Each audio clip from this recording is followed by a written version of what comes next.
योगेन चित्तस्य पदेन वाचां मलं शरीरस्य च वैद्यकेन योपाकरोत्तं प्रवरं मुनीनां पतञ्जलिं प्राञ्जलिरानतोऽस्मि। अज्ञानतिमिरान्धस्य ज्ञानाञ्जनशलाकया चक्षुरुन्मीलितं येन तस्मै श्रीगुरवे नमः। पातंजल योग दर्शन को साधन पाद को 27 सूत्रसम्मको स्वाध्याय भएको छ। 28औं सूत्रबाट आजको स्वाध्याय आरम्भ हुन्छ। साधनाको क्रममा चित्तशुद्धिको लागि निर्मल विवेक ज्ञान प्राप्तिको उपायको रूपमा जे साधनहरू बताइएका हुन् तिनीहरूको चर्चा, तिनीहरूको भूमिका अब यहाँबाट उल्लेख गरिन्छ। यो सूत्र उच्चारण गरौँ, त्यसपछि अगाडि। योगाङ्गानुष्ठानात्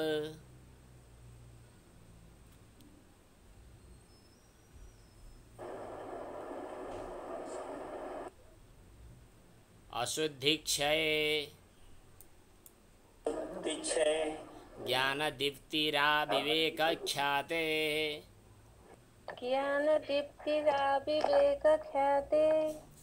योगाङ्गानुष्ठानात्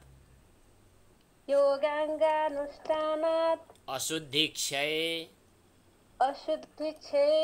ज्ञानदीप्तिराविवेकख्याते योगाङ्गानुष्ठानात् योगका अङ्गहरूको अनुष्ठान गर्नाले, योगका अङ्गहरूको परिपालन, योगका अङ्गहरूको अनुष्ठान गर्नाले अशुद्धि क्षय भनेको अशुद्धिको नाश हुन्छ। अर्थात् चित्तका अशुद्धि मतलब एक किसिमले पहिला आचरणमा पनि शुद्धि हुने भयो, व्यवहारमा शुद्धि हुने भयो। यी सबै कुराहरूले चित्तका अशुद्धिहरू, चित्तका मलहरू नष्ट हुने भए, चित्तका मलहरू अथवा चित्तका अशुद्धिहरू समाप्त भएपछि त्यो निर्मल हुँदै गर्छ।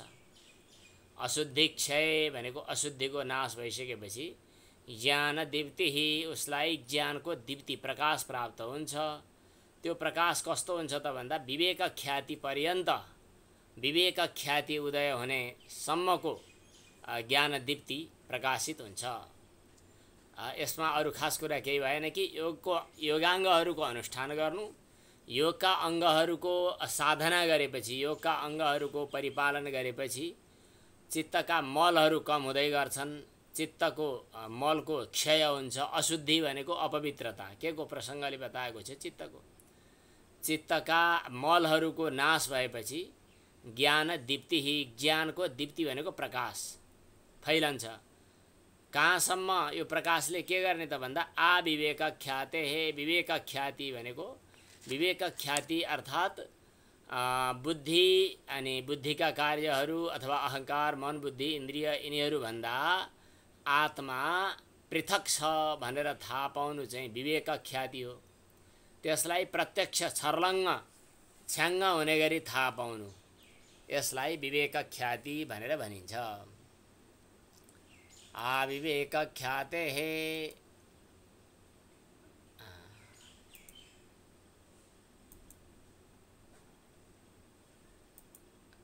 योगाङ्गानुष्ठानात् अशुद्धिक्षये ज्ञान दीप्ति आविवेक ख्याते हे। योगका अङ्गहरूको अनुष्ठान गरेपछि ज्ञान दीप्ति प्राप्त हुन्छ, जो विवेक ख्याति पर्यन्त पुर्याउँछ। यसको तात्पर्य भयो सिद्धा भवति विवेक ख्यातिर्हानोपाय इति न च सिद्धि अन्तरेण साधनम इति एतत् आरभ्यते। अब यसको अवतरण भाष्यमा सङ्केत गर्नुहुन्छ। विवेक ख्याति जब तयार हुन्छ, विवेक ख्याति, अब यसलाई हरेक पटक चाहिँ हामी शब्दका अर्थहरू बताउन थाल्दाखेरि अलमल हुन्छ। पारिभाषिक शब्द भएको हुनाले पहिला बुझिराख्नु पर्यो। विवेक ख्याति भनेको बुद्धिभन्दा आत्मा, बुद्धि प्रकृतिका कार्यहरू, अरू अहङ्कार, मन, इन्द्रिय इत्यादि भन्दा आत्मा फरक हो भनेर बुझ्नु, आत्मबोध हुनु, यसलाई विवेक ख्याति भनेर भनिन्छ। हो त्यो विवेक ख्याति निष्पन्न भएपछि के हुन्छ त भन्दा हानोपाय सिद्ध हुन्छ। हानोपाय भनेको दुःखलाई नाश गर्ने उपाय के हो भनेर हामीले पहिला पढ्यौँ नि। विवेक ख्याति अविप्लवा हानोपाय हो, त्यही हानोपाय सिद्ध हुन्छ। विवेक ख्याति भएपछि हानोपाय सिद्ध हुन्छ। अब त्यो सिद्ध हुने कुरा साधन बिना सम्भव छैन। जहिले पनि सिद्धि भन्यो भने साधनको खोजी हुन्छ। सिद्धि साधनेन अन्तरम साधनम अन्तरेण, अन्तरा अन्तरेण यस्तो व्याकरणको नियमले भन्छ यो। साधनम अन्तरेण सिद्धि न सम्भवति। साधनम अन्तरेण, साधन बिना सिद्धि न च सम्भवति, सिद्धि सम्भव छैन। त्यसकारणले इति एतत् आरभ्यते, त्यसकारणले अब हामी यहाँ साधनका कुराहरू गर्दछौँ भनेर सुरु गरियो। यसको अवतरणिका भाष्य भन्छन् यसलाई। विवेक ख्याति तयार भएपछि हानोपाय सिद्ध हुन्छ। विवेक ख्याति पूर्ण भएपछि हानोपाय सिद्ध हुन्छ। अब त्यो सिद्ध हुनु भनेको कहिल्यै पनि साधन नभइकन सिद्ध हुने कुरो आउँदैन। सिद्धि हुन साधन चाहिन्छ। त्यसकारणले साधनको रूपमा अब यी उपायहरूको विचार गर्नुपर्दछ भनेर यहाँ सुरु भयो। के त? योगाङ्ग। योगाङ्गानुष्ठानात्, योगका अङ्गहरूको अनुष्ठानद्वारा अशुद्धि क्षय भनेको अशुद्धि, अपवित्रता, मलिनता, दोषहरू नष्ट भएपछि ज्ञानदीप्ति प्रकट हुन्छ। कहिलेसम्मको? के का लागि भन्दा आविवेक ख्याते, विवेक ख्याति प्रकट गर्ने बेलासम्म। अब यसको चाहिँ भाष्य। योगाङ्गानि अष्टौ अभिधायिष्यमाणानि। योगाङ्गानि योगका अङ्गहरू, अष्टौ आठवटा, अभिधायिष्यमाणानि भनेको अभिधान गरिनेछन्, अर्थात् अब एकछिनपछि वर्णन गरिनेछ। यो स्य लगायो भने भविष्यत्काल भन्ने हुन्छ। भविष्यमा पनि जसरी स्य लाग्यो नि, गमिष्यति, पठिष्यति, भविष्यति भने जस्तै। अभिधास्यति, अभिधायिष्यति, अभिधान गराइनेछ अर्थात् वर्णन गराइनेछ, गरिनेछ अर्थात् पछि वर्णन गराइने खाले जो योगका 8 अङ्गहरू हुन् भनेर यसको शब्दको अर्थ भयो। तेषाम अनुष्ठानात्, ती योगका अङ्गहरूको अनुष्ठान गर्नाले के हुन्छ त? पञ्चपर्वणो विपर्ययस्य अशुद्धिरूपस्य क्षयः नाशः। पञ्चपर्व, 5 पर्व भएको अविद्या, अस्मिता, राग, द्वेष, अभिनिवेश, यी अविद्यादेखि, अविद्याबाट पैदा हुने, अविद्या क्षेत्रम उत्तरेषाम भनेको पछाडि गएको पैदा हुने ठाउँ त अविद्या नै हो। अविद्यादेखि सुरु हुने 5 पर्व भएको, पर्व भनेको आँखा, आँख्ला, गाँठाहरू, के भन्नुपर्छ, यो हातका औँलाहरूको यो जोइन्टलाई, यस्तोलाई पर्व भन्छन्। त्यो अविद्याका 5 विभाजन अथवा 5 स्टेपलाई 5 पर्व भनेर भनिन्छ, सन्धि। पञ्चपर्वणः भनेको 5 पर्व भएको, अर्थात् 5 सन्धि वा विशेषताहरूले युक्त भएको जो विपर्यय रूप यो अविद्या हो। तेषाम अनुष्ठानात्, ती योगका अङ्गहरूको अनुष्ठान गरिसकेपछि पञ्चपर्वणः भनेको 5 पर्व भएको, विपर्ययस्य अशुद्धिरूपस्य, अशुद्धिरूप, विपर्यय भनेको विपरीत ज्ञान अर्थात् विपरीत ज्ञान रूपी अशुद्धिको, जे भने पनि ठिक छ, क्षयः नाशः भवति, नाश हुन्छ। त्यो नाश हुनु भनेको के हो? अविद्या नाश हुनु भनेको के हो त भन्दा सिधी बात, सम्यक ज्ञान प्रकट हुन्छ। तत्क्षये सम्यक ज्ञानस्य अभिव्यक्तिः। अविद्या नष्ट हुनुको अर्थ हो सम्यक ज्ञानको प्रकट।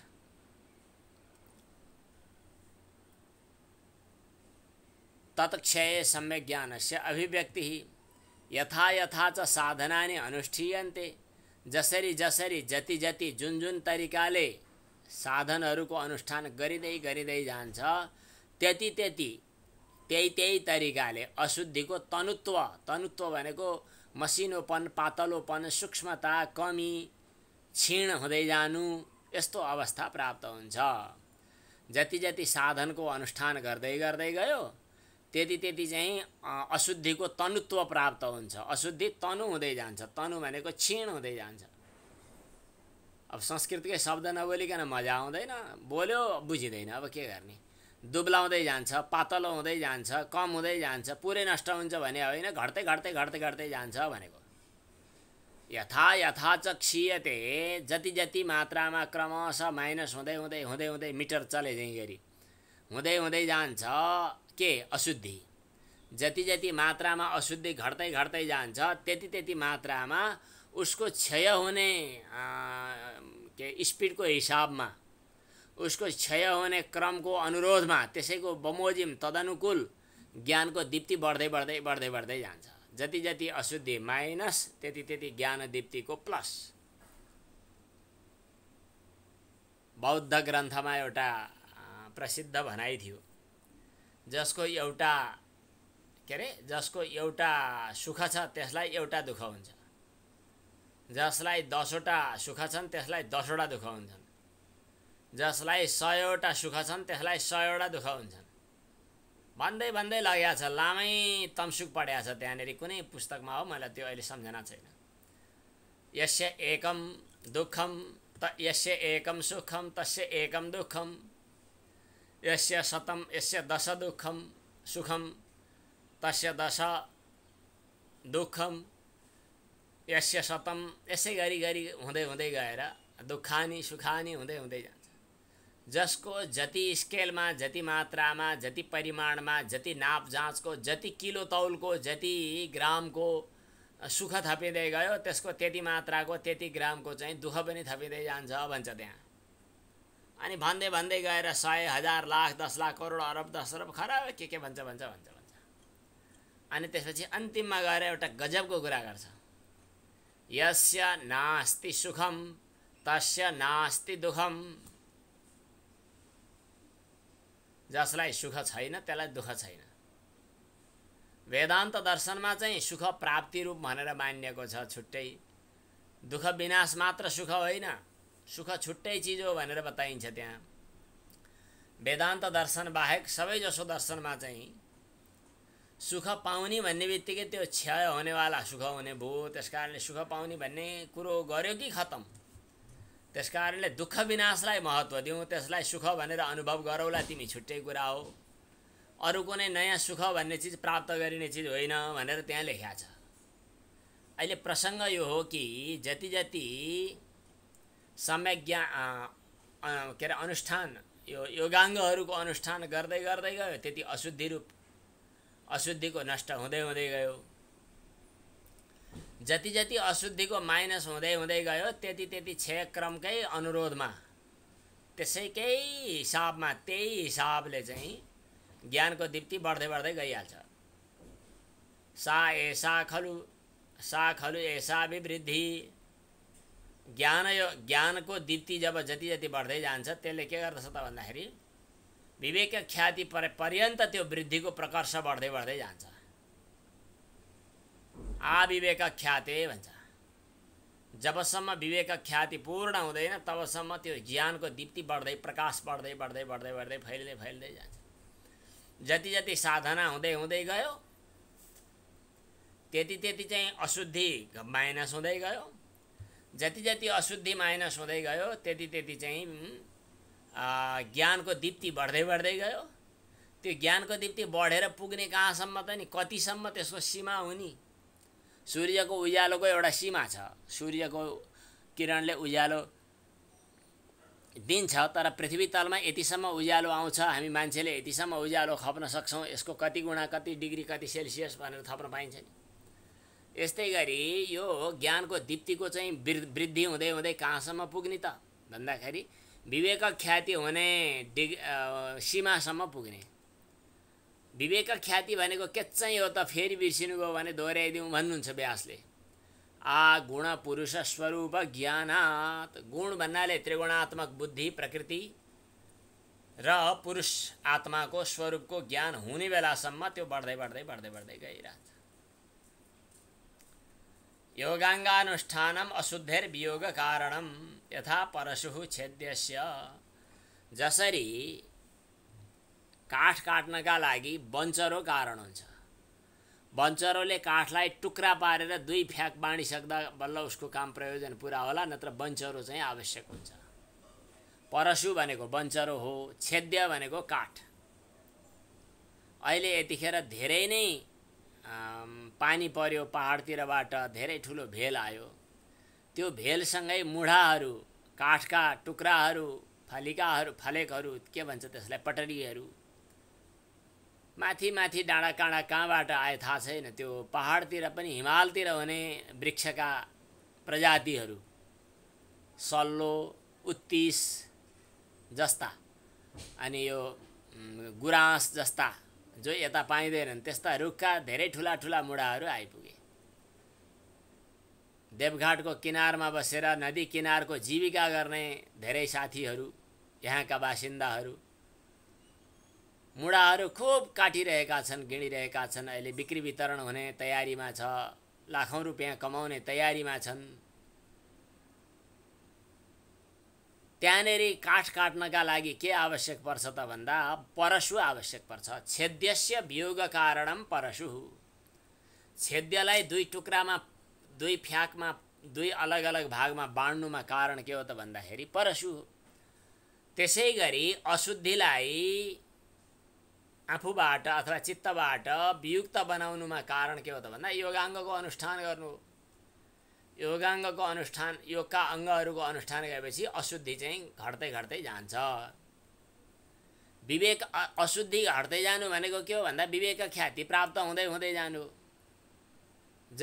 यथा धर्म सुखस्य, जसरी सुख कमाउँदै जानु, के अरे धर्म कमाउँदै जानु भनेको के हो, सुख प्राप्त हुँदै जानु। अब कारण थरी थरीका हुन्छन्। हाम्रो कारण भनेको यो दुई तरिकाको, जसरी सुख गर्दै जानु, के अरे धर्म गर्दै जानु सुखको कारण, पाप गर्दै जानु दुःखको कारण।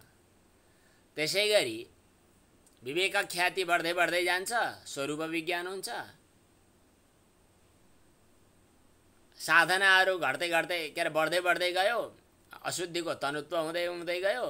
अशुद्धिको जति तनुत्व हुँदै हुँदै गयो त्यति ज्ञानको दीप्ति बढ्दै गयो। त्यसले विवेक ख्याति पैदा गर्यो। यही शैलीमा विवेक ख्यातिलाई त्यो प्राप्ति कारण भनेर मानियो। योगका अङ्गहरूको अनुष्ठान गर्यो भने अशुद्धिको वियोग हुन्छ। योगको अनुष्ठान गर्दै गर्दै गएपछि विवेक ख्यातिको प्राप्ति हुन्छ। कारण दुई किसिमले यहाँ वर्णन गरी, एउटा नष्ट हुने कारण, एउटा पाउने कारण। तर कारणकै कुरो गर्दा अब हजुरहरूलाई नचाहिएको कुरा, तर व्यासको भाष्य पनि पढ्ने हो भनेर प्रतिज्ञा गरिहालियो, त्यस कारणले पढ्नै पर्छ। असजिलो त छैन, तर दैनिक रूपमा व्यवहारमा फ्याट्टै दुकानमा, बजारमा, सडकमा नचाहिने कुरा यो श्लोक। कारण भनिसकेपछि कारण थरी थरीका हुन्छन्। कति थरीका कारण भेटिए त शास्त्रमा भन्दाखेरि 9 किसिमका कारणहरू भेटिए। के कारण? कारण भन्ने बित्तिकै एउटा उत्पत्ति हुनुको कारणलाई पनि कारण भनिन्छ। स्थिति भनेको थपक्क बस्नुको कारणलाई पनि कारण भनिन्छ। अभिव्यक्ति हुनुको कारणलाई पनि कारण भनिन्छ। प्रत्यय भनेको चाहिँ के अरे अभिव्यक्ति, अनि विकार हुनुको कारणलाई पनि कारणै भनिन्छ। प्रत्यय भनेको जान्नुको, ज्ञान हुनुको कारण, त्यसलाई पनि कारणै भनिन्छ। अनि प्राप्तिको कारणलाई पनि कारणै भनिन्छ। वियोगको कारणलाई पनि कारणै भनिन्छ। अनि त्यसपछि अन्यत्वको कारण पनि कारणै भयो। अनि धृतिको कारण पनि कारणै भयो। यी सबै 9 किसिमका कारण छन्।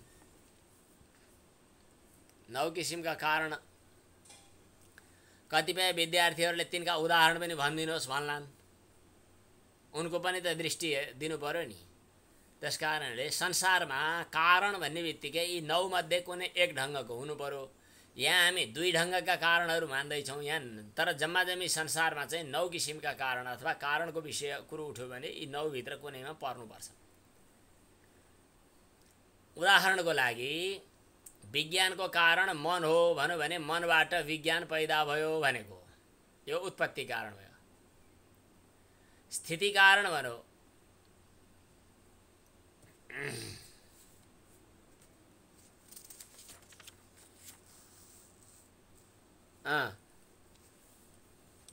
मन विज्ञानको उत्पत्ति कारण हो भन्यो भने त्यसलाई के भन्नु पर्यो भन्दाखेरि उत्पत्ति कारण भनेर मान्नु पर्यो। मनको स्थिति कारण पुरुषार्थता हो भन्यो भने त्यो स्थिति कारण भनेर भन्नु पर्यो। जसरी शरीरमा आहार खाएपछि शरीर टिक्छ, अडिन्छ। खाना खाएन भनेदेखि त बस्न सक्दैन। त्यस कारणले शरीरको स्थिति कारण के भयो त भन्दाखेरि मन भयो। के अरे शरीरको स्थिति कारण आहारा भयो। जसरी शरीरको स्थिति कारण आहारा हो त्यसैगरी मनको स्थिति कारण पुरुषार्थता हो भनेर भन्ने। यस अर्थमा यहाँ यस्तो उदाहरणमा चाहिँ स्थिति कारणलाई कारण भनियो। कहीँ कहीँ अभिव्यक्ति कारणलाई पनि कारण भनिन्छ। अभिव्यक्ति भनेको प्रकट हुनु। जस्तै रूप ज्ञान रूपको अभिव्यक्तिको कारण हो। रूपस्य आलोकः तथा रूप ज्ञानम, यसलाई चाहिँ अभिव्यक्ति कारण पनि भनेर भन्न सकिन्छ। कारणका विभिन्न किसिमका चाहिँ उदाहरणहरू हुन्। यहाँ थरी थरीका उदाहरणहरू आइरहेका छन्, कारण विषयक उदाहरणहरू।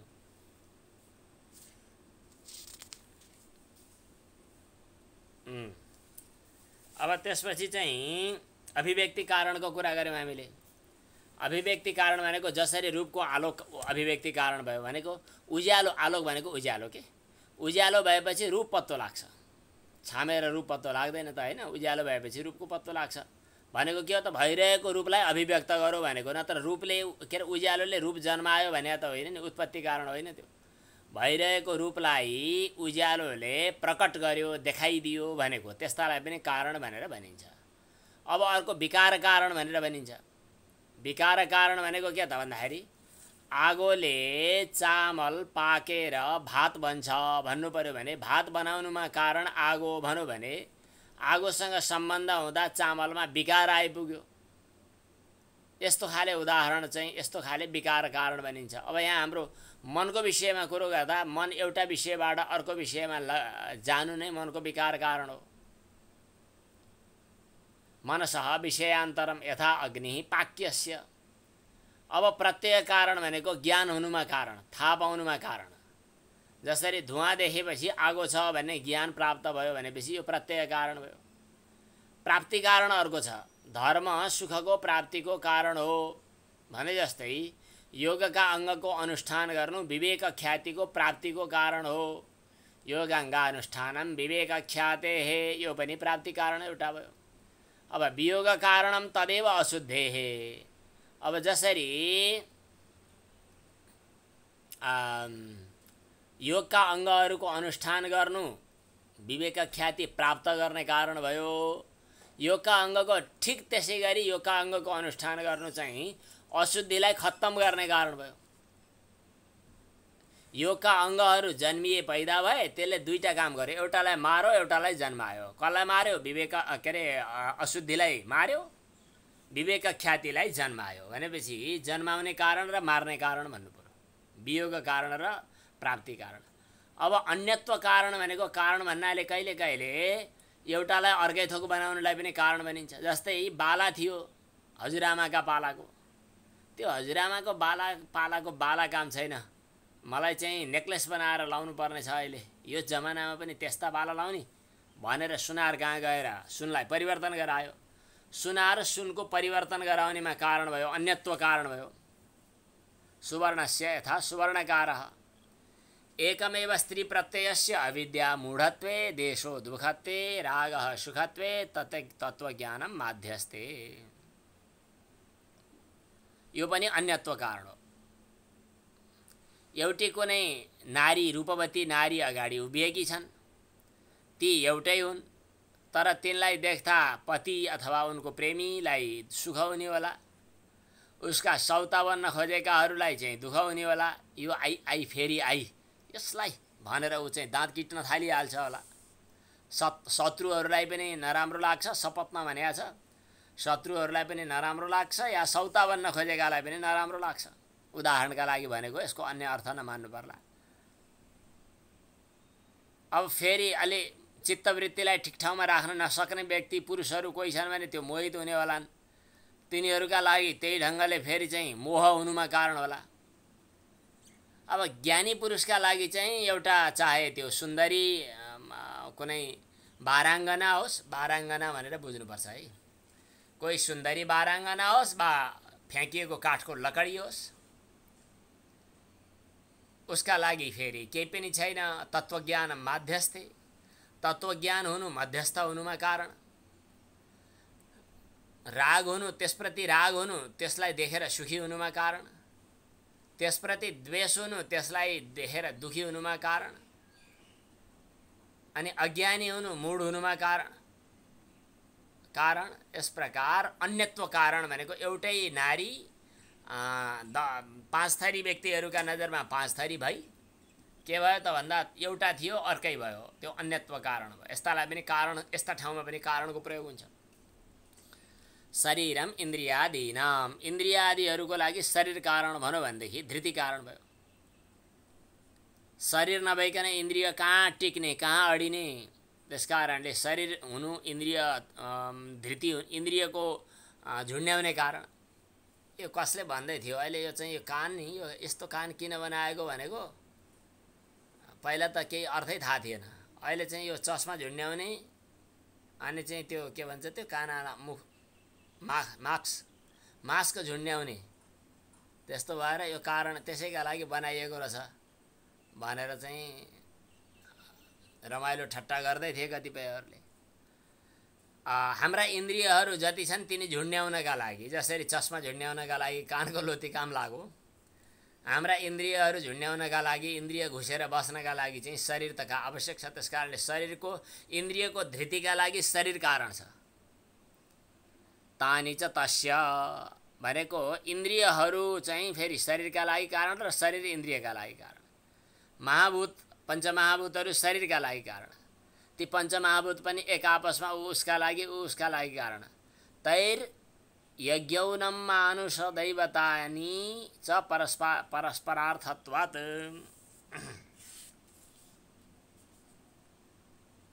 तैर्यग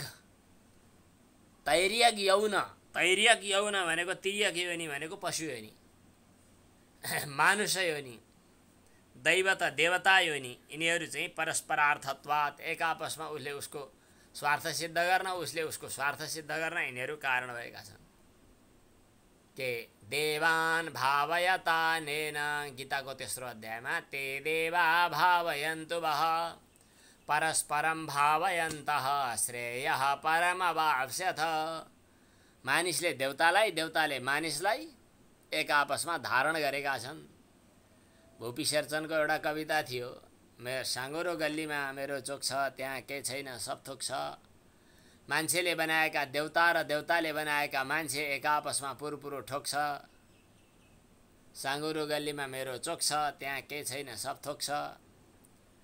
के लेखेका छन् त्यसले? आधुनिक कवि हुनुहुन चाहिँ परस्परमा एक आपसमा पञ्चम तैर्यक यौन मानुष दैवतहरू परस्परार्थ प्रयोजक भएर चाहिँ यिनीहरू धृति कारण हुन्छन्। यस प्रकार 9 किसिमका कारण हुन्। संसारभरिमा बुझ्ने बुझाउने कुराहरू, यस्ता कुरा अन्त पनि आवश्यक पर्छ भने भनिदिनु केही छैन। यहाँ हामीलाई खास चाहिएको चाहिँ होइन। हामीलाई चाहिएको के हो त यस प्रसङ्गमा भन्दा योगानुष्ठान चाहिँ बुद्धिका अशुद्धिलाई नाश गर्नका लागि क्षय कारण, त्यसलाई के भन्न पर्यो भन्दाखेरि विनाश कारण भनेर बुझ्नु पर्यो। वियोग कारण भन्दा पनि भयो। सँगसँगै चाहिँ फेरि विवेक ख्याति अथवा ज्ञान बढ्दै बढ्दै जानुमा पनि कारण भयो। त्यस कारणले प्राप्ति कारण पनि भयो, संयोग कारण पनि भयो, वियोग कारण पनि भयो। यी दुईटैलाई लिएर यहाँ बताइयो।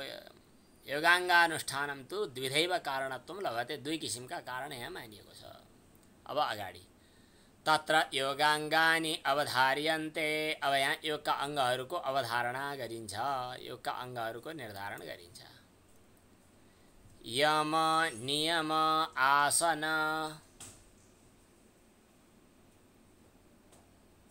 प्राणायाम प्रत्याहार धारणा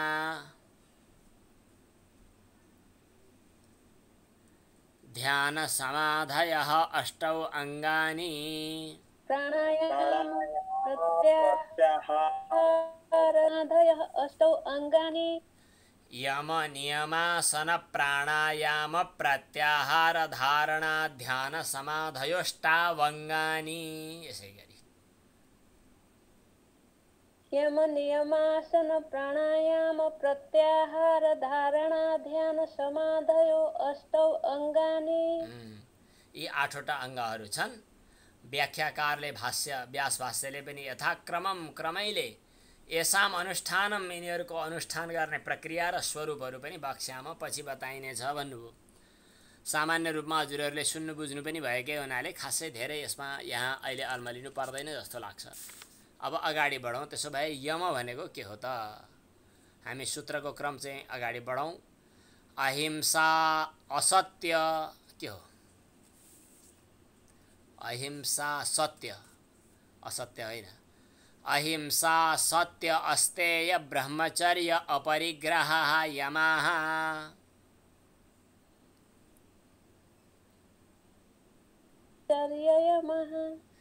अहिंसा सत्य अस्तेय ब्रह्मचर्य अपरिग्रह यमः। अहिंसा सत्य अस्तेय ब्रह्मचर्य अपरिग्रह यमः। उच्चारण गर्दा यहाँ जे छ त्यही भन्न पनि पाइन्थ्यो, तर हामीले चाहिँ पद छुट्याइदिँदा भन्न अर्थ गर्न सजिलो हुन्छ भनेर छुट्याएको हो। यद्यपि समास भएको बेलामा सामान्य रूपमा पाठ गर्दाखेरि जोडेरै पाठ गर्नुपर्छ। जहाँ समास होइन वाक्य हो त्यहाँ चाहिँ छुट्याउन पनि सकिन्छ भन्ने चाहिँ नियम छ व्याकरणको। यहाँ चाहिँ यम भनेका के हुन् त भन्दा अहिंसा सत्य अस्तेय ब्रह्मचर्य अपरिग्रह यी यम हुन्। अहिंसा भनेको हिंसा नगर्नु। अब हिंसा चाहिँ कसरी हुन्छ? शारीरिक वाचनिक मानसिक हिंसाहरू हुन्छन्। यो कुरा हजुरहरूले पनि आफैले पनि व्याख्या गर्नुभएकै होला, पक्कै पनि धेरै ठाउँमा धेरै प्रसङ्गमा आइसकेकै छ। तर यो कुरा बुझ्ने कि गीतामा पनि आएको छ शारीरिक वाचनिक र मानसिक, त्यो कुरा ख्याल गरेर अहिंसा हिंसा 3 किसिमका हुन्छन्। शरीरले गरिने हिंसा, मनले गरिने हिंसा, वचनले गरिने हिंसा भनेर यसमा व्याख्या गर्न सकियो। सत्य वचन बोल्नु, अस्तेय चोरी नगर्नु, ब्रह्मचर्य व्रतको पालन गर्नु, अपरिग्रह भनेको वस्तु सङ्ग्रहमा आसक्त नहुनु, यिनीहरू यम हुन्। सामान्य अर्थ भइहाल्यो। अब यसको व्याख्याबाटै भाष्यबाटै आउनेछ चाहिँ तत्र अहिंसा सर्वथा सर्वदा सर्वभूतानाम अनभिद्रोहः। यहाँ अहिंसा भनेको सर्वथा जुनसुकै हालतमा पनि, सर्वदा भनेको सधैँ जहिलेसुकै पनि, सर्वभूतानाम जुनसुकै प्राणीको पनि अनभिद्रोहः द्रोह नगर्नु। लामखुट्टेलाई पनि प्याट्ट नपार्नु। त्यो बिच्छू भए पनि सर्प भए पनि आफूले द्रोह नगर्नु, कुनै पनि प्राणीप्रति द्रोह नगर्नु, यो हो अहिंसा। यो त बुझेकै पनि अथवा बुझ्नुभएको होला, व्याख्या गर्नुभएकै पनि होला। अब भाष्यको आधारमा के थप कुराहरू छन् त्यति बुझौँ। हिंसा भनेको चाहिँ दुःख दिनु हो। वचनले दुःख दिनु वाचनिक हिंसा, मनले दुःख दिनु मानसिक हिंसा, शरीरले दुःख दिनु शारीरिक हिंसा। कुनै पनि हालतमा कसैलाई पनि दुःख नदिनु अहिंसा हो भनेर सामान्यतया बताइयो। तर कहिले कहिले फेरि रमाइलो के हुन्छ भने दुःख दिएको छ तर हिंसा हुँदैन, यस्तो पनि हुन्छ। त्यहाँ रहस्य के छ? हृदयको भाव। उसलाई दुःख दियो कि दिएन भन्नुभन्दा उसलाई दुःख दिने नियत राखो कि राखेन भन्ने कुरा झन् बढी महत्त्वपूर्ण हुँदो रहेछ। कहिले कहिले घाउ फोडा हुन्छ नि, पिलो भन्छन् कतिले। फोडा निचोर्दाखेरि दुःख हुन्छ, तर त्यो फोडा निचर्नका लागि चाहिँ एकछिन दुःख दियो भने त्यसलाई दुःख भयो दिएको भनेर मानिँदैन, किनभने उसलाई शान्त बनाउनु चाहिँ सन्चो बनाउनु त्यसको तात्पर्य हुन्छ। यस्तै गरी वचनले पनि कहिले कहिले गाली गरेर, महाभारतमा त्यस्ता प्रसङ्ग आउँछन्, कहिलेकाहीँ गाली दिएर कहिलेकाहीँ चाहिँ केही बढी रुखो कडो बोलेर पनि उसलाई ठिक बाटोमा ल्याउने र उसलाई चाहिँ भलो चिताउने जो चिन्तन हो, बाध्यताले भनिएको भोलि गएर विचार गर्दा ठिक भन्नुभएको रहेछ भन्न पाइयोस्। त्यस किसिमको कहिलेकाहीँ अलिक कडा जस्तो लागे पनि त्यो अहिंसा नै ठहर्ला। मिठो बोले भन्यो चिप्ल्यायो भने त्यो त अहिंसा भएन, हिंसा नै भयो।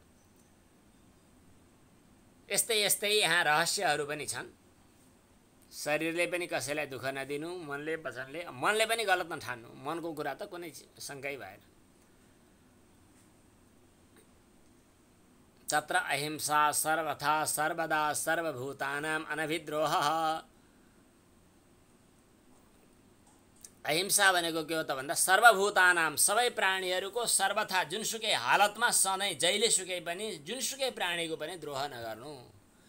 उत्तरे च यसभन्दा पछाडि आउने यम नियम आदि जो छन् तन्मूलाहा त्यसैका मूलमा जन्मिएका छन्।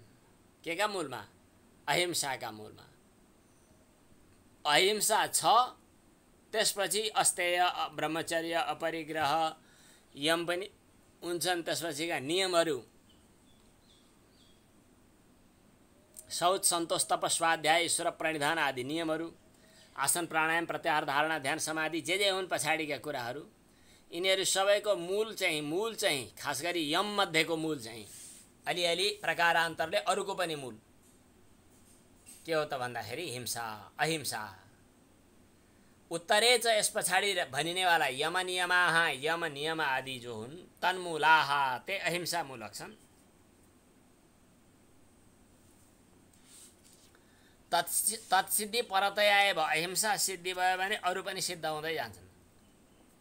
त्यसकारणले अरू पनि यही अहिंसा सिद्ध भएपछि क्रमशः अरू सिद्ध हुन्छन् भनेर त्यस अर्थमा अहिंसाको प्रतिपादन गरिएको छ।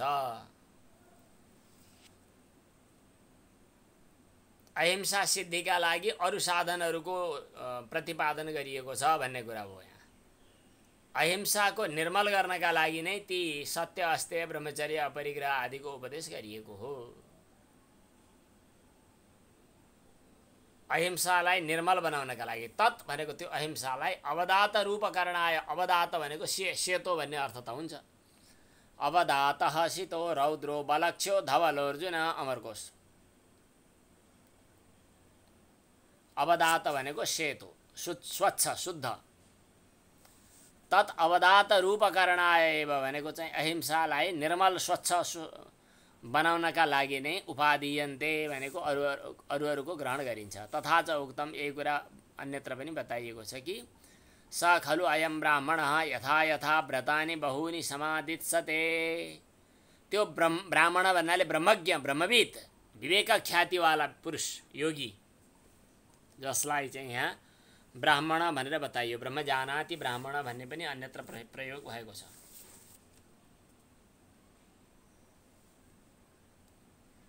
त्यस्तो ब्रह्मज्ञ ब्राह्मणले जुन किसिमका व्रतहरूको अनुष्ठान गर्दछ त्यस्तै किसिमका ती व्रतहरूद्वारा प्रमादबाट गरिएका जति पनि हिंसामूलक कर्महरू छन् तिनीहरू निवर्तमान भएर त्यही अहिंसालाई नै निर्मल बनाइदिन्छन्। ब्रह्मविद व्यक्तिका जति पनि आचरणहरू छन् सबै अहिंसालाई निर्मल बनाइदिने खारिदिने विषयमा परिवेशित छन्। स खलु अयम ब्राह्मणः त्यो ब्रह्मविद ज्ञानी यथा यथा व्रतानि बहूनि समादित्सते जति जति व्रतहरूको परिपालन गर्दै गर्दै जान्छ जो यहाँ बताइएका व्रतहरू तथा तथा त्यति त्यति नै प्रमादबाट गरिएका हिंसा निदानेभ्य हिंसाजनित कर्महरू मतलब दुष्कृत्यहरूबाट निवर्तमानाः निवृत्त भएर तामेव अवदात रूपाम अहिंसां करोति अहिंसालाई निर्मल अवदात रूप अवदात शीतः रौद्र बलक्ष्य धवल अर्जुन यो स्वच्छ बनाउने भन्ने अर्थमा अवदात रूप हुन्छ। अवदात रूप अहिंसालाई सिद्ध गर्दछन्। अब यसपछि सत्यको कुरा गरौँ। सत्य भनेको के हो त भन्दाखेरि वचनमा र मनमा एउटै कुरा हुनु त्यसलाई सत्य भनिन्छ। मनमा जे छ वचनमा त्यही छ भने त्यसलाई सत्य। बोलेको कुरा साँचो बोलो कि झुटो बोलो कि सम्बन्ध छैन। झुटो बोलिन पनि सक्छ तर मनमा जे छ त्यही कुरा मुखमा प्रकट गर्यो भने त्यो हो सत्य। यथा दृष्टम यथा अनुमितम जस्तो देख्यो जस्तो अनुमान गर्यो जस्तो सुन्यो त्यस्तै बोली आयो त्यस्तै मनमा छ। हामीले एउटा श्लोक पढेका थियौँ पहिला मनस्यन्यत वचस्यन्यत कर्मण्यन्यत दुरात्मनां मनस्येकं वचस्येकं कर्मण्येकं महात्मनां। मनमा जे छ कर्ममा त्यही छ, कर्ममा जे छ मनमा त्यही छ, वचनमा पनि त्यही छ। त्यो महात्माको लक्षण मनमा छुट्टै वचनमा छुट्टै कर्ममा छुट्टै चाहिँ दुरात्माको लक्षण भन्ने श्लोक छ। मनसी अन्यत वचस्यन्यत कर्मण्यन्यत दुरात्मनां मनस्येकं वचस्येकं कर्मण्येकं महात्मनाम्। यथा दृष्टम यथा अनुमितम यथा श्रुतम तथा वाङ्मनश्च। जस्तो देखे सुनेको हो त्यस्तै वचन मन हुनु, त्यसलाई चाहिँ के भनिन्छ त भन्दाखेरि सत्य भनिन्छ। परत्र स्वबोध सङ्क्रान्ते भागुक्ता। आफ्नो हृदयभित्रको भावलाई अर्कोमा सल्काउनका लागि वाणी बोलिने हो। त्यो वाणीले कसैलाई भित्रको भावलाई थोरै वञ्चना गरेन, ठगेन भने ठिक भयो, सत्य भयो। सायदि न वञ्चिता भ्रान्ता वा प्रतिपत्तिबन्ध्या वा भवेत् इति।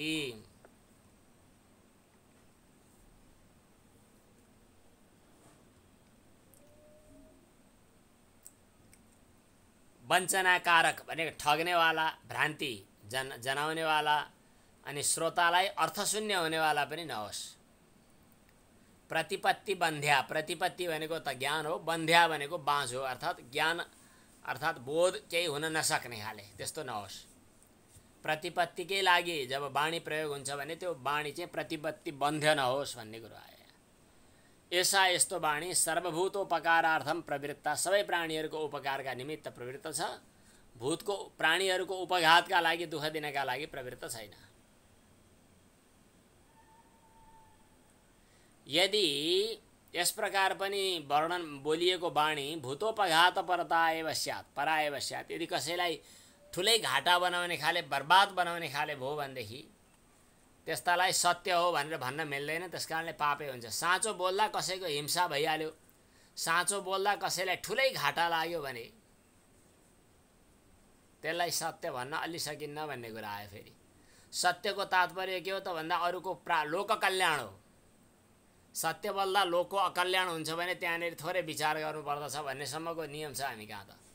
सत्यम ब्रूयात् प्रियम ब्रूयात् न ब्रूयात् सत्यम प्रियम प्रियञ्च नानृतं ब्रूयात् एष धर्मः सनातनः। साँचो पनि बोल्नु, प्यारो पनि बोल्नु। साँचो बोले भन्दैमा प्यारो नहुने नबोल्नु, प्यारो बोले भन्दैमा झुटो हुने नबोल्नु। गहिरो छ रहस्य। अनि एउटा अर्को श्लोक पनि प्रसिद्धै छ, क्यारे धर्मशास्त्रीहरूले भन्ने गरेको, स्त्रीषु नर्म विवाहे च वृत्त्यर्थे प्राणसङ्कटे गोब्राह्मणार्थे हिंसायाम के नानृतम स्यात् जुगुप्सितम। साँचो बोल्दा धेरैजना मर्ने रहेछन् भने थोरै एकछिन लुकाएर, थोरै चपाएर, थोरै कलर लगाएर बोल्नु पर्यो, धेरैलाई रक्षा गर्नु छ नि। साँचो बोल्दा बिहेबारी भत्किन्छ भने साँचो नबोलेर थोरै मिलाउन मिल्छ, कसैको विवाह भङ्ग हुने स्थिति छ भने भन्ने कुरा समेत पनि उल्लेख गरेको छ शास्त्रमा। त त्यसलाई व्यवहार हेरेर हजुरहरूले प्रयोग गर्नु होला, गर्न परे गर्नु होला, नत्र गर्नै पर्छ भन्ने छैन। कसैको जीविका क्षीण हुन्छ, हानि हुन्छ भने साँचो बोल्छु भनेर भएन। प्राण सङ्कट पर्न आयो अर्थात् जिउ जाने खतरा भयो भने साँचो बोल्दाखेरि, साँचो बोल्दा जिउ जाने समस्या आयो भनेदेखि साँचो नबोल्न पनि पर्ने भयो। यस्ता यस्ता केही कुराहरू छन्। त्यसकारणले यहाँ अलिकति थोरै एउटा थप विचार प्रयोग गर है भनेर सङ्केत गर्नुभयो। सबै प्राणीको उपकारका निमित्त हुनुपर्छ सत्य। अरूलाई दुःख दिनेवाला अर्थमा प्रयोग भएको हुनु हुँदैन। यदि सत्य बोले भन्यो तर प्राणीहरूको उपघात भयो भने त्यसलाई सत्य भनिँदैन, पापै हो। त्यसकारणले झन् बरु पुण्य गरेँ भन्ने बहानामा, साँचो बोलेँ भन्ने बहानामा पुण्य प्रतीक रूपेण, पुण्यको प्रतीकको रूपमा चाहिँ कष्टतम हुन्छ, अनि ज्यादै कष्ट प्राप्त हुन्छ। त्यसकारणले विचार गरेर सोचे सम्झेर सबै प्राणीहरूको हित हुने सत्य बोल्नु। यदि च एवमपि अभिधीयमाना भूतोपघातपरायव स्यात् न सत्यं भवेत् पापमेव भवेत् तेन पुण्याभासेन पुण्यप्रतिविरूपकेण कष्टतमं वा प्राप्नुयात् तस्मात् परीक्ष्य सर्वभूतहितं सत्यं ब्रूयात्। सबै प्राणीहरूको हित हुने गरी सत्य बोल्नु। स्तेयम भनेको के हो? चोरी भन्छौँ हामी। अस्तेय भनेको चोरी नगर्नु। तर परिभाषा नै पढौँ अब। अशास्त्रपूर्वकम, शास्त्रले निषेध गरेको तरिकाबाट द्रव्यको अरूबाट स्वीकार गर्नु, त्यसलाई भनिन्छ स्तेयम। जस्तै घुस खानुलाई पनि स्तेय भनियो। शास्त्रीय विधि होइन, अर्काबाट पैसा लियो। चोरी गर्नु स्तेय, घुस खानु स्तेय, ठग्नु स्तेय, अनि चाहिँ धम्क्याएर पैसा खानु स्तेय इत्यादि भयो। तत्प्रतिषेधः पुनः अस्पृहा रूपम अस्तेयम। स्तेय नहुनुलाई अस्तेय भनिन्छ, त्यसलाई चाहिँ अस्पृहा पनि भनिन्छ, स्पृहा नगर्नु। ब्रह्मचर्य भनेको के हो त भन्दा गुप्त इन्द्रियको, उपस्थ भनेको प्रजनन इन्द्रियको संयम गर्नु। प्रजनन इन्द्रियलाई चाहिँ नियन्त्रित गरेर राख्नु नै ब्रह्मचर्य हो। गृहस्थहरूले सीमाभित्र ब्रह्मचर्य व्रतको पालन गर्न सक्छन्। ब्रह्मचारी र सन्यासीहरूको उही ढङ्गले पूर्णतया प्रतिबन्धित भएर ब्रह्मचर्यको व्रत परिपालन गर्नुपर्दछ। कस्तो कस्तो परिस्थितिमा कुन कुन अवस्थामा कति कति ढङ्गले प्रयोग गर्दा, व्यवहार गर्दा गृहस्थ भइकन पनि, स्त्री पुरुषको व्यवहार गरिकन पनि ब्रह्मचारी नै बन्न सकिन्छ भन्ने किसिमका नियमहरू पनि छन् शास्त्रमा। त्यो त्यही प्रसङ्गमा चर्चा गरौँला। विषयाणाम अर्जन रक्षण क्षय सङ्ग हिंसा दोष दर्शनाद अस्वीकरणम अपरिग्रह। अपरिग्रह भनेको के हो त भन्दा विषय वस्तुहरूको कमाउँदाखेरि समस्या छ, जोगाउँदा पनि समस्या छ, नाश हुँदा पनि, खर्च हुँदा पनि टाउकै दुख्छ, आसक्तिले पनि दुःखै दियो, हिंसाले पनि दुःखै दियो, यस्ता यस्ता परिस्थितिमा दोषै दोष हुने भयो भनेर अस्वीकार गर्नुलाई अपरिग्रह भनिन्छ। यी यम। अब यसपछि अर्को सूत्र, जाति देश काल समयानवच्छिन्ना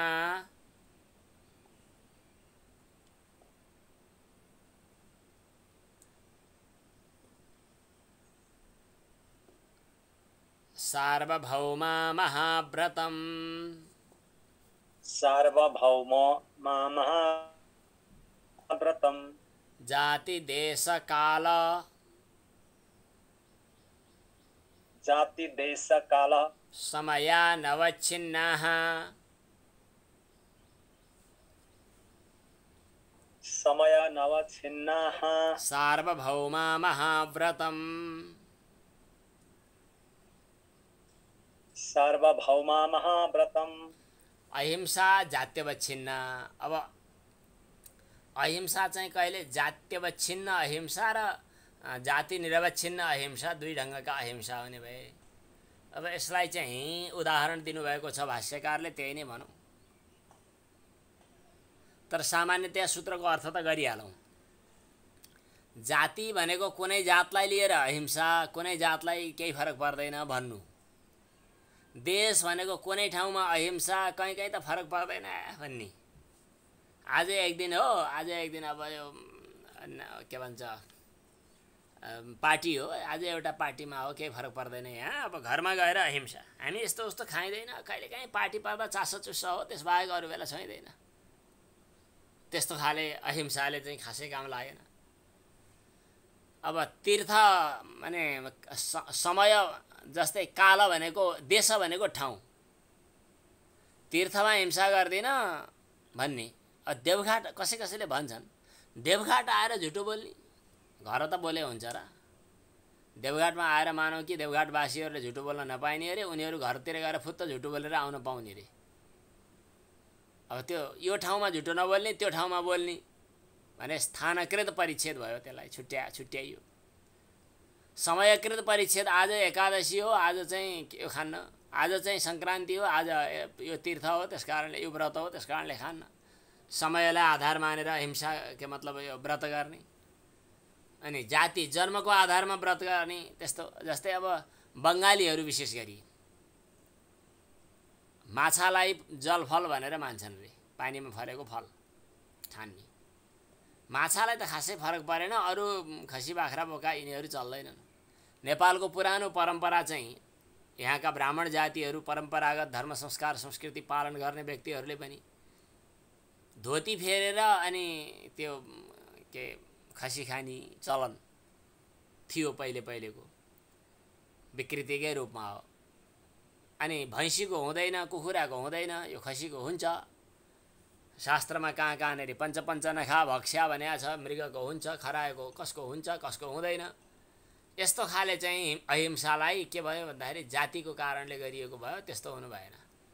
अब यहाँनिर के भन्नु त, जातिको आधारमा, ठाउँको आधारमा, कालको आधारमा अनि कुनै निमित्तको आधारमा यो हुने यो नहुने भनेर सीमा गरियो भनेदेखि त्यो चाहिँ अवच्छिन्न भयो। जाति अब अनवच्छिन्न, देश अनवच्छिन्न, काल अनवच्छिन्न, समय अनवच्छिन्न। समय भनेको निमित्त, यिनीहरूको सीमाले रहित भएको। सार्वभौम भनेको जस्तो सुकै अवस्थामा जहाँसुकै जहिलेसुकै पनि पालन गरिने व्रत हो भने त्यस्तो व्रतलाई चाहिँ महाव्रत भनेर भन्नुपर्दछ। सामान्य रूपमा अब पहिले पहिले त खाइयो होला, अब छोडेपछि छोडियो अचेल भन्यो भनेदेखि त्यो समयको आधारमा अहिंसा भयो। कहिल्यै पनि नखाने, कहीँ पनि नखाने। अब विदेशमा छोराले भिजा पठायो, वहाँ गएको बेलामा चाहिँ अब त्यस्तै हो, के भयो कसो कसो भयो भन्यो।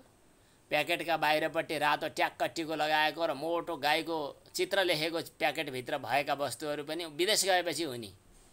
छोराले ल्याइदियो भने हुने। त्यहाँ त सिधै गाईको चित्र छ बाहिर, रातो टिको छ त्यो खाने प्याकेटको मास्तिरपट्टि।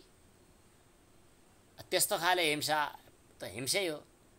सार्वभौम भनेको कुनै पनि हालतमा, कहीँ पनि, कुनै पनि अवस्थामा भनेर भनिनु पर्यो। समान ढङ्गले गरियो भने महाव्रत हुन्छ। अब यसको टीका व्याख्यामा हेरौँ। तत्र अहिंसा जात्यवच्छिन्ना। जात्यवच्छिन्न अहिंसा कस्तो भयो त भन्दाखेरि माछा मार्ने शैलीका मानिसहरूले माछाको चाहिँ खास त्यस्तै हो, न अन्यत्र हिंसा। माछा बाहेक अरूमा चाहिँ म गर्दिनँ, माछा बाहेक अरू म प्रयोग गर्दिनँ भन्यो भनेदेखि त्यो जात्यवच्छिन्न अहिंसा भयो। फलानु जाति चाहिँ हुने, फलानु नहुने भनेर भन्यो भने जात्यवच्छिन्न अहिंसा भयो। देशावच्छिन्न अहिंसा कस्तो भयो त भन्दाखेरि तीर्थमा गएपछि म यो हिंसा गर्ने छैन भन्यो भने ठाउँमा पुगेर भनेपछि देशावच्छिन्न अहिंसा भयो। अनि कालावच्छिन्न अहिंसा भनेको के हो त भन्दा चतुर्दशीमा यस्तो नगर्ने।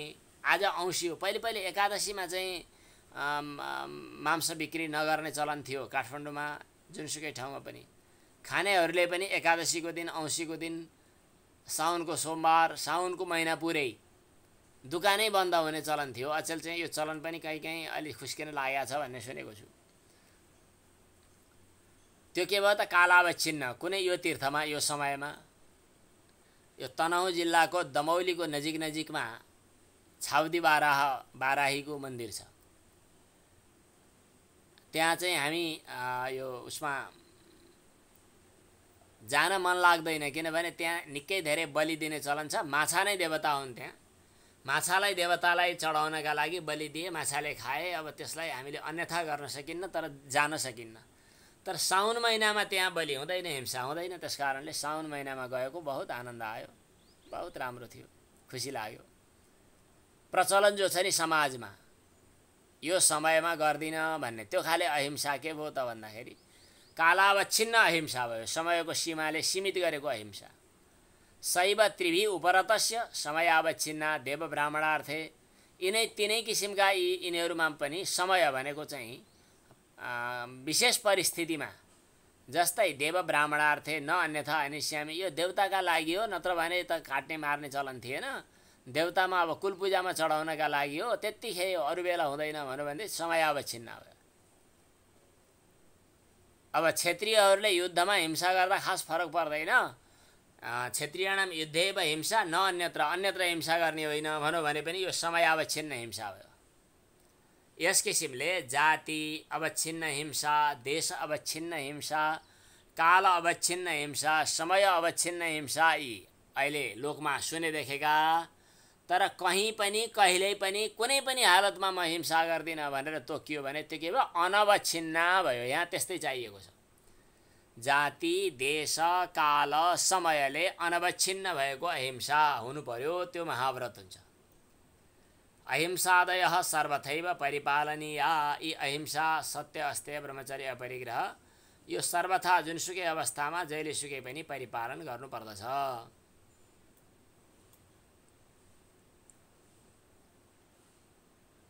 सर्वभूमिषु सर्वविषयेषु सर्वथा एव आचरितव्य अविदितव्य विचारः। कहिल्यै पनि कुनै पनि हालतमा नचिप्लिने गरी गरियो भनेदेखि सार्वभौम महाव्रत भनेर यिनीहरूलाई मानिएको छ। अब नियम भनेका के हुन् त भन्दा शौच सन्तोष तपः स्वाध्याय ईश्वर प्रणिधानानि नियमाः। शौच भनेको शुद्ध हुनु, सन्तोष हुनु, तपस्या गर्नु, स्वाध्याय पढ्नु, ईश्वरको प्रणिधान गर्नु, यिनीहरूलाई नियम भनेर मानिएको छ। यो हजुरहरूलाई तयार पनि छ। त्यसकारणले सामान्य यसको अर्थ मात्रै बताउँछु। शौचम भनेको के त भन्दा माटो लगाएर पानी लगाएर, अचेल साबुनको प्रयोग गर्ने प्रचलन छ। बीचमा एउटा समय हाम्रो पिताजीहरूले पनि साबुन प्रयोग गर्नु हुँदैन भनेर माटो मात्रै, शौचालयमा माटो मात्रै प्रयोग गर्नुभयो। नुहाउने क्रममा सायद एकाध पटक मुस्किलले वृद्धावस्था पछाडि हामीले लगायौँ कि नत्र कुनै पनि तोकिएका, त्यसबाहेक साबुनको स्पर्श गर्न चाहनु भएन। माटो र पानीबाटै शुद्धि हुन्छ भन्ने व्यवस्था। अचेल माटो पनि पवित्र नहुने, ठिक ठाउँको नभएको हुनाले अलिकति हामी चिप्लिन थालेका छौँ। तर खास गरी बाहिरी देख्दा हुने सफाइ एउटा कुरा छ र पवित्रता अर्को कुरा छ। पवित्रताको लागि भस्म, खरानीको पनि धेरै ठाउँमा विधि छ। भस्म र माटो यिनीहरूलाई महत्त्व दिएको छ, जो प्राकृतिक उपचारसँग सम्बन्ध पनि रहन्छ माटोको। माटो पानीबाट गरिएको मेध्याव्यवहारणादि च बाह्यम। शौच जस्तै शौचालय गएर आउने शौचहरूमा माटो पानीबाट गरिने शुद्धता, अनि शुद्ध पवित्र भोजन गर्नु पनि फेरि खानपिनको शुद्धता, यसलाई शौच भनिन्छ। यो बाह्य शौच हो। आभ्यन्तर शौच भनेको के हो त भन्दाखेरि चित्तमलको आक्षालन प्रक्षालन गर्नु हो। सन्तोष भनेको के हो त भन्दाखेरि नजिकमा आएका, परिस्थितिले प्राप्त भएका, सामान्य रूपमा अति आवश्यक हुने वस्तु बाहेक, सन्निहित साधनात् अधिकस्य, नजिकमा रहेका साधन बाहेक अरूको चाहिँ अनुपादित सा ग्रहण गर्न नचाहनु, यसलाई चाहिँ के भनिन्छ भन्दा सन्तोष भनिन्छ। तपस्या भनेको के हो त द्वन्द्वलाई सहन गर्नु। द्वन्द्व भनेको के हो त जिघत्सा पिपासा भनेको भोक प्यास, चिसो तातो शीतो हिँडे। स्थानासने भनेको उभिनु बस्नुमा। काष्ठ मौन मौनाकार मौने च, काष्ठ मौन र आकार मौन, यसको यहाँ हेर्नु पर्ला जस्तो छ। मौन। अनि त्यसपछि चाहिँ व्रतानि च येषां यथायोगम कृच्छ्र चान्द्रायण शान्तपनादीनि, यिनीहरूका व्रतहरू कृच्छ्र चान्द्रायण शान्तपन यिनीहरू शास्त्रमा तोकिएका छन्। सामान्यतया चान्द्रायण भनेपछि 1 महिने व्रत हुनुपर्ने हो, तर कृच्छ्र चान्द्रायण अनि कृच्छ्र चान्द्रायण अनि पाद चान्द्रायण यस्तै गरेर 15 दिनको, 5 दिनको, 7 दिनको अथवा चन्द्रमाको गतिको आधारमा 1 दिन 1 गाँस, 2 दिन 2 गाँस, 3 दिन 3 गाँस, औँसीका दिन भोकै, औँसीको भोलिपल्ट पूर्णिमा 1 गाँस, माने प्रतिपदामा, अनि द्वितीयमा 2, तृतीयमा 3, चतुर्थीमा 4, पञ्चमीमा 5, षष्ठीमा 6, पूर्णिमामा पुग्दा 15 गाँस, अनि फेरि पूर्णिमाको भोलिपल्ट 14, अनि पर्सिपल्ट 13, अनि फेरि 12, अनि त्यसपछि 11 हुँदै हुँदै आएर औँसीमा गएर 0।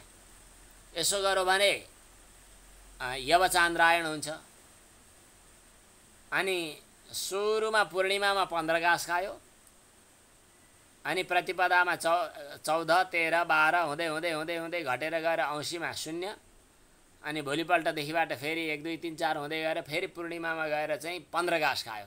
यस किसिमको चान्द्रायण गर्यो भने त्यसलाई चाहिँ पिपिलिका चान्द्रायण भनेर भनिन्छ। यस्ता चान्द्रायण आदि अनि शान्तपन आदि प्रायश्चित्तहरूको शास्त्रमा विधान छ। यी व्रतहरू हुन्। अनि स्वाध्याय भनेको मोक्ष शास्त्रको अध्ययन गर्नु हो, ओंकार जप गर्नु पनि हो। ईश्वर प्रणिधान भनेको ईश्वरमा, परमगुरु ईश्वरमा सबै कर्महरूलाई अर्पण गर्नु हो। यी चाहिँ नियमहरू हुन्। शय्यासनस्थोऽथ पथि व्रजन् वा स्वस्थः परीक्षीण वितर्कजालः संसारबीजक्षयमीक्षमाणः स्यान्नित्यतृप्तो स्यान्नित्यमुक्तो मृतभोगभागी। शय्यासनस्थोऽथ पथि व्रजन् वा, यसलाई चाहिँ कण्ठ गर्न मजा लाग्यो। शय्यासनस्थोऽथ पथि व्रजन् वा, कहीँ शय्यामा आसनमा बसेको भए पनि, पथि व्रजन् वा कहीँ बाटोमा हिँड्दा हिँड्दै भए पनि, कहीँ आसनमा बसेको होस् अथवा बाटोमा हिँड्दै गरेको होस्। अनि स्वस्थ भनेको आफ्नै स्वरूपको अनुभव गरेर स्थित भएको होस्। परीक्षेण वितर्क जालः, तर्क वितर्कका जालाहरू समाप्त गरेको होस्। संसार बीजक्षयमीक्षमाणः, संसारको बीज अर्थात् पुनः पुनः जन्म हुनु, संसार रूपी बीजको चाहिँ क्षयको चाहना गर्नेवाला व्यक्ति। स्यान् नित्य मुक्त, त्यस्तो नित्य मुक्त हुन्छ। अमृतभोग अभागी, अमृतभोगको भागी हुन्छ, यस्ता किसिमका चाहिँ शास्त्रकारका वचनहरू पनि आएका छन्। यत्र इदम उक्तम, जहाँ यस्तो कुरा बताइएको छ,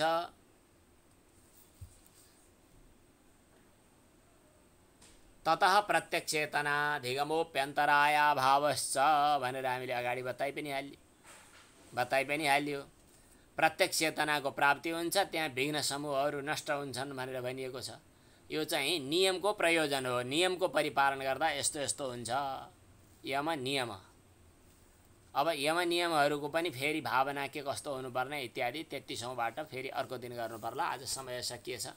ओम पूर्णमदः पूर्णमिदं पूर्णात् पूर्णमुदच्यते पूर्णस्य पूर्णमादाय पूर्णमेवावशिष्यते। ओम शांति शांति शांति।